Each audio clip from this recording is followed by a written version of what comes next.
Ketika dunia disarankan sebaiknya lockdown sampai waktu yang lama oleh globalis cabal seperti pernyataan Bill Gates, ternyata pernyataan ini tidak dianggap oleh banyak negara.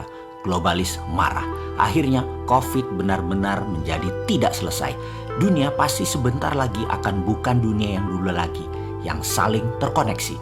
COVID tipe baru dilepaskan globalis di berbagai wilayah dunia. Lebih dari 10 macam COVID yang memerlukan 10 macam vaksin juga. Sehingga ada 19 macam coronavirus beredar saat ini. Yang berefek kemudian adalah banyak negara yang panik, bingung, dan terpukul ekonominya. Sehingga yang akan terjadi masing-masing negara adalah melakukan menutup dirinya dan konsentrasi untuk internal bangsa dan negara masing-masing. Itulah deglobalisasi yang sebentar lagi pasti terjadi. Hal ini, masalah deglobalisasi, lockdown atau PSBB adalah hal yang dimaui oleh globalis agar banyak negara menyerah dengan kemauan globalis. Di dalam negeri, Indonesia memiliki musuh abadi. Musuh Indonesia adalah resesi, depresi ekonomi, inflasi, bunga bank yang tinggi, kebijakan politikus yang mementingkan kelompoknya juga untuk negara asing dibela oleh politikus tersebut, negara superpower yang tertarik dengan sumber daya alam Indonesia, dan terakhir, globalis. Itu adalah musuh utama. Untuk itu, Indonesia harus berstrategi. Sementara dunia akhirnya meyakini bahwa COVID akan bersama manusia dalam waktu yang cukup lama, bahkan hingga 5 tahun ke depan atau 10 tahun ke depan akan masih ada. Lalu apa yang terjadi di dunia sebentar lagi? Vietnam dan Thailand yang kelebihan beras mulai menyimpan cadangan berasnya untuk kebutuhan mereka sendiri. Rusia, penghasil gandum untuk Eropa dan Timur Tengah, mulai memikirkan untuk kebutuhan nasionalnya.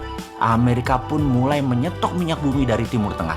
Cadangan pangan Cina dan cadangan energi Tiongkok sedang dikuras oleh Amerika. Karena pandemi ini, seluruh negara dunia menjadi egois, memikirkan bangsa dan negaranya sendiri. Ekspor-impor antar negara berkurang. Efek global seakan menunggu genderang perang meletus yang memang diadu oleh globalis. Saat ini Hong Kong tegang, Myanmar tegang, Taiwan tegang, Korea Selatan tegang, Jepang tegang. Bahkan Amerika masih tegang di dalam negerinya, juga Tiongkok tegang. Semua negara seakan siap perang. Tiongkok bahkan di sisi timurnya berkumpul semua kekuatan arsenal persenjataannya secara masif sudah tertata. Batu bara dari Indonesia dan Australia ke arah Tiongkok sepertinya akan ditahan di Laut Cina Selatan oleh armada ke-7 Amerika, dan ini akan menimbulkan tekanan kuat ke Tiongkok yang tidak punya suplai energi. Listrik bisa padam di Tiongkok sebentar lagi. Alat komunikasi bisa mati di Tiongkok sebentar lagi. Armada kelima di Timur Tengah milik Amerika terus mengganggu memperlambat kapal bahan bakar minyak ke Tiongkok. Armada 7 Amerika di Laut Cina Selatan mengontrol Vietnam, Thailand, dan negara ASEAN dilarang menyuplai ke Tiongkok untuk pangan. Tiongkok pasti murka. Lalu bagaimana sikap Indonesia? Di tengah pandemi corona yang berkecamuk perang globalis versus nasionalis Amerika, sesungguhnya posisi Indonesia tidak mendukung globalis maupun tidak mendukung nasionalis Amerika. Namun masalah Indonesia adalah terlalu mengandalkan asing IMF, World Bank, serta mitra dagang investasi ambil negara Tiongkok. Sesungguhnya kalau jadi perang berkepanjangan antara Amerika dan Tiongkok, maka inilah kesempatan emas membangun Indonesia tanpa globalis, tanpa asing, tanpa asing. Namun sayang, yang terjadi di Indonesia ada sebagian kecil pejabat, ada oligarki, ada kelompok masyarakat bayaran, ada yang tidak tahu apa-apa namun sudah tertanam kebencian mendalam akan kelompok tertentu, putra bangsa tertentu, dan terus saja saling serang, saling jelek-jelekan, dan selalu Indonesia gaduh saat ini. Sosial media mengambil peran besar mengendalikan doktrin maupun hasutan. Bangsa Indonesia mulai dari pejabatnya, penguasanya, pengusahanya, sampai rakyat terbawah tidak sadar memakan propaganda dari globalis. Tapi ada juga yang sadar ini semua terjadi tapi mengambil kesempatan melacurkan dirinya baik ke asing atau globalis. Alih-alih membangun Indonesia yang berdikari, warga Indonesia malah bertarung dengan saudara setanah air. Anggapan bahwa bangsa Indonesia tidak memiliki kemampuan untuk bekerja dan membangun negeri, serta pemahaman bahwa tanpa pinjaman luar negeri Indonesia tidak bisa membangun, sehingga perlu asing, perlu globalis adalah ada di pejabat saat ini yang berkuasa. Ini menjadi titik lemah bangsa Indonesia. Sedemikian tidak percaya dengan kekuatan bangsa sendiri.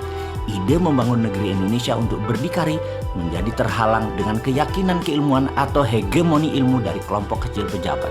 Lalu ada perintah Sunan Bonang, yaitu perintah menyalakan api.